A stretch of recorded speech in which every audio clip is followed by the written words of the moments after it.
Hello students, आज हम अपने chapter residential status and tax liability का दूसरा हिस्सा करने जा रहे हैं।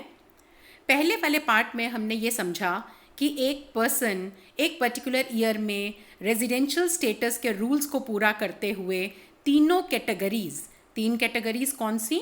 Ordinarily resident, not ordinarily resident और नॉन रेजिडेंट में डिक्लेयर कैसे होते हैं। अब हम इस पार्ट में ये करने जा रहे हैं कि ये जो तीनों कैटेगरीज हम डिसाइड करते हैं, हर साल हम स्टेटस को चेक करते हैं। ये क्यों करते हैं? द रीज़न इज़ कि जो भी इनकम एक पर्सन कमा रहा है, अर्न कर रहा है, उसको उसकी उस साल की टोटल इनकम में हमने लेना है या नहीं लेना। दैट मीन्स उसकी हर साल स्कोप ऑफ टोटल इनकम क्या होगा। This totally depends upon the residential status of a person for that particular year. So आज हम यही टॉपिक शुरू करने जा रहे हैं and the topic is scope of total income. So यहाँ पे हम हर पर्सन का जो भी हमने लास्ट अपने पार्ट में करे थे और वो उनका रेजिडेंशियल स्टेटस हमने जो डिसाइड करा उसके अकॉर्डिंगली हम scope of total income declare करेंगे। जैसे सबसे पहला, अगर पर्सन ऑर्डिनरीली रेजिडेंट डिक्लेयर हुआ है तो उसकी स्कोप ऑफ टोटल इनकम क्या होगी? It will include the total income that is received और deemed to be received in India, whether accrued anywhere. That means उसको इंडिया में इनकम डायरेक्टली मिली हो, पहली बार मिली हो, या इंडिया में मिली गई मानी जा रही हो, लेकिन चाहे वो आपकी अर्न कहीं पे भी हुई हो, इंडिया में या इंडिया से बाहर, और इस इनकम को हम कहते हैं इंडियन इनकम। सेकंड, पहली वाले पॉइंट का जस्ट ऑपोजिट है, देखिए ज़रा, and that is the income that accrues और अराइजेज और इज डीम्ड टू एक्रू और अराइज इन इंडिया। इंडिया में अर्न होनी चाहिए या अर्न हुई मानी जानी चाहिए, चाहे वो आपको रिसीव इंडिया में हुई या इंडिया से बाहर। इसको भी हम इंडियन इनकम कहेंगे क्योंकि ये अर्न इंडिया में हो रही है। तो पहले दोनों पॉइंट्स हमारे हो गए इंडियन इनकम।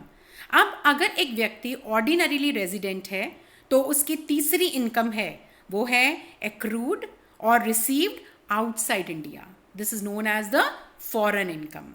तो जब एक पर्सन ऑर्डिनरीली रेजिडेंट होगा तो उसकी फॉरेन इनकम भी इंडिया में टैक्सेबल होगी ना। पहले ही हम यहीं पे डिक्लेयर करते हैं, डिसाइड करते हैं कि कुछ शब्द, कुछ वर्ड्स हमारे पहले दो पॉइंट्स में आए, उनका क्या मतलब है। जैसे मैंने कहा, पहली बार इंडिया में रिसीव हुई, सो दैट मीन्स आपने यहाँ पे नौकरी करी और आपको यहीं पे सैलरी मिल रही है, so that is it is going directly into your bank account, या आपको कैश में मिल रही है, this is known as received in India. या आपने इंडिया से बाहर नौकरी करी लेकिन आप यहाँ पे आ गए हैं इंडिया में रहने के लिए, और आपकी वो जो पेंशन है या वो जो सैलरी है या वो जो इनकम है डायरेक्टली आपके बैंक अकाउंट में पहली बारी में ही इंडिया के बैंक अकाउंट में पोस्ट करी जा रही है, डिपॉजिट करी जा रही है। That is also known as received in India. अब ये deemed to be received in India का क्या मतलब है? इसका बहुत अच्छा एग्जाम्पल है हमारे प्रोविडेंट फंड। हमारा एम्प्लॉयर के द्वारा बनाया गया प्रोविडेंट फंड, उसमें एम्प्लॉई भी कंट्रीब्यूट करता है और एम्प्लॉयर भी। तो एम्प्लॉयर का किया गया कंट्रीब्यूशन हमारी इनकम होता है, लेकिन वो हमें अभी नहीं मिलता, वो हमारे को अभी हमारे हाथों में नहीं आया। सो वो हमें कब मिलेगा? When the person will retire. So this is deemed to be received in India, क्योंकि चाहे ये हमें मिला नहीं है लेकिन हम इसको रिसीव करा गया मानेंगे। Now what about this other two points, that is accrue in India और deemed to accrue in India. Accrue in India directly समझ आ रहा है कि जब आप इनकम यहीं पे अर्न करते हैं, आप क्योंकि नौकरी यहाँ पे कर रहे हैं, आप अपना बिजनेस यहाँ पे कर रहे हैं, that is known as accrued in India. लेकिन deem to accrue in India का मतलब क्या है? इसका बहुत अच्छा एग्जाम्पल है हमारे जैसे फॉर एग्जाम्पल हमारे फॉरेन कंट्रीज़ में जो एम्बेसीज होती हैं, वहाँ के जितने भी एम्प्लॉयज़ हैं they are the government employees. और कहाँ के गवर्नमेंट के एम्प्लॉयज़ हैं? इंडिया के।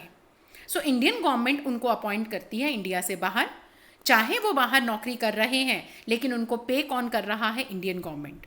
सो उनको जो इंडिया से इनकम हो रही है, that is considered to be deem to accrue in India. So पहले दोनों पॉइंट्स इंडियन इनकम है और लास्ट पॉइंट है फॉरेन इनकम। अब हम बात करते हैं अपनी नेक्स्ट कैटेगरी कि अगर एक person not ordinarily resident declare हुआ, in that case again first two Indian points are same, यानी रिसीव्ड इन इंडिया और सेकंड क्या था? Accrued in India. ये दोनों यहाँ पे भी इंक्लूड करे जाएंगे। Now what about the foreign income? ये हमें देखना पड़ेगा। The third point is that is accrue or arise outside India from a business that is controlled from India. So it's a foreign income but conditional. ये कब include होगी? When it is from a business that is controlled from India. So ये आपकी कुछ partial Indian income हो गई, जिसमें जो आपकी include होगी चाहे वो foreign income थी। Now the third category, अगर एक person डिक्लेयर होता है non resident for a particular year, तो उसकी फॉरेन इनकम यहाँ पे किसी भी तरह की डिक्लेयर यहाँ पे टैक्सेबल नहीं होगी। It will be only the first to points, that is received in India और एक्रूड इन इंडिया, यानी इंडियन इनकम्स यहाँ पे टैक्सेबल होंगी। सो इसको हम कुछ एग्जाम्पल के साथ देखते हैं। हमारी बुक में इलस्ट्रेशन है, इलस्ट्रेशन 12, में उसके सहारे इसको आपको समझाती हूँ। Illustration 12 is the following are the incomes of Shri Krishna Lal for the previous year, that is 2019-20। Now हम सबसे पहले ये देखते हैं कि ये पूछ क्या रहे हैं। Compute Shri Krishna Lals gross total income if, that is all the three categories, resident भी है, नॉट ऑर्डिनरीली रेजिडेंट भी है और नॉन रेजिडेंट। क्योंकि तीनों कैटेगरीज की इन्होंने स्कोप ऑफ इनकम पूछी है, जब भी हम आंसर करेंगे तो 3 अमाउंट के कॉलम बनाएंगे और क्वेश्चन की शुरुआत जो हम करेंगे वो जो हमें क्वेश्चन में पूछा गया है उसके साथ। फॉर एग्जाम्पल जैसे यहाँ पे आप देखिए, computation of gross total income for the assessment year 2019-20, यही हमारे से पूछा गया है। सो हम इसी के साथ शुरू करेंगे और लेफ्ट साइड पे हम सारी स्टेटमेंट्स लिखते जाएंगे जो जो हमारे को क्वेश्चन में दी हुई हैं, और राइट साइड पे जहाँ जहाँ अमाउंट्स उसके आने चाहिए वहाँ पे उन कॉलम्स में हम इसको पोस्ट करेंगे। सबसे पहले income from agriculture in Pakistan. ये ध्यान में रखिए कि एग्रीकल्चरल इनकम जो इंडिया की है वो तो एग्जम्प्टेड है, लेकिन एग्रीकल्चर इनकम अगर पाकिस्तान से है, इसका मतलब फॉरेन कंट्री से है, दैट विल बी टैक्सेबल। लेकिन फॉरेन कंट्री से है तो सिर्फ टैक्सेबल होगा हमारी पहली वाली कैटेगरी यानी ऑर्डिनरीली रेजिडेंट में, बाकी दोनों में आप डालेंगे डैश। नेक्स्ट आ जाइए, salary received in India but the services were rendered in Iraq. लेकिन हमारे लिए एक बहुत इंपॉर्टेंट सा पॉइंट शुरू में हमें मिल गया, सैलरी रिसीव्ड इन इंडिया। बस यहीं से हमें पता चल गया कि ये इंडियन इनकम है, तीनों कैटेगरीज में हम इसको पोस्ट करेंगे। उसके बाद नेक्स्ट आ जाइए, income from business carried on in India. ये तो बिजनेस इंडिया में ही हो रहा है, so it is an Indian income, तीनों में आएगा। उसके बाद dividend from a domestic company, dividend from a domestic company it is exempted income, so ये किसी में भी नहीं आएगा, आप तीनों में लिखेंगे exempted, exempted and exempted. Next है income earned and received in Bangladesh from bank deposit there, this is totally foreign income. कहाँ आएगी? सिर्फ पहली वाली कैटेगरी में, ऑर्डिनरीली रेजिडेंट में, बाकी दोनों में आप डालेंगे डैश।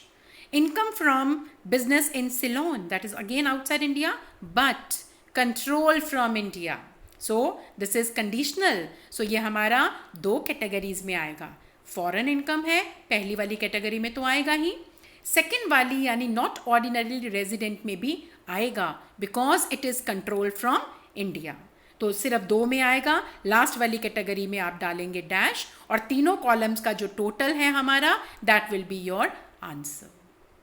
एक और क्वेश्चन देखते हैं, this is illustration 15 of your book. So इसमें हम देखते हैं, following are the particulars of taxable income of Shri Harinarayan. So यहाँ पे भी हम देखेंगे क्या इन्होंने तीनों कैटेगरीज के लिए पूछा है। Yes, in the last line they have asked you तीनों कैटेगरीज में आप बताइए। हम स्टार्ट लेते हैं, royalty received from government of India, Indian income है, तीनों में आएगी। उसके बाद नेक्स्ट है income from business earned in Afghanistan, that is 25,000, लेकिन इसमें से 15,000 is received in India and this business was controlled from India. तो हम इसको इंडियन और फॉरेन इनकम में डिवाइड कर लेते हैं, यानी 25,000 में से 15,000 तो हमारी इंडियन इनकम है, तीनों में आएगी, लेकिन 10,000 जो है वो हमारी दैट इज़ हमारी जो ये इनकम है that is only that is your foreign income. So ये इनकम जो है 10,000 की, ये हमारी ऑर्डिनरीली रेजिडेंट में भी आएगी, फॉरेन इनकम है, और साथ में because it is control from India तो ये हमारी नॉट ऑर्डिनरीली रेजिडेंट में भी आएगी। तो अगर हम बात करें तो हमारे ऑर्डिनरीली रेजिडेंट में तो सारा 25,000 आएगा, yes it is posted there. आपके नॉट ऑर्डिनरी रेजिडेंट में भी इंडियन इनकम भी आएगी, फॉरेन इनकम भी आएगी because it was control from India, तो पूरा 25,000 आएगा। लेकिन नॉन रेजिडेंट के केस में सिर्फ इंडियन इनकम आएगी and that is 15,000। So this is all your answer. उसके बाद नेक्स्ट आ जाइए, this is interest receive from Shri Aditya Kumar a non resident. ये व्यक्ति खुद क्या है, इससे हमें कोई लेना देना नहीं, we simply have to see कि हमें इनकम कैसे हो रही है। Against a loan provided to him from a business carried on in India, business India में हो रहा है, इंडियन इनकम है, तीनों में आएगी। नेक्स्ट है royalty receive from Shri Al Afnan a resident for technical services provided from a business that is outside India. So this is a business outside India, income outside India हमें earn हुई, receive भी बाहर हुई, so this will be only foreign income, सिर्फ ordinarily resident में आएगी और कहीं नहीं आएगी। एंड उसके बाद आ जाइए, this is income from a business in Jaipur 40,000, this business is control from France, it doesn't matter, हमारी ये इनकम 40,000 की इंडियन इनकम है, तीनों में आएगी। सो तीनों का टोटल करेंगे आप और उसके बाद जो आपका आंसर है that will be your final answer according to the residential status of the person. So this was all regarding scope of income. Thank you.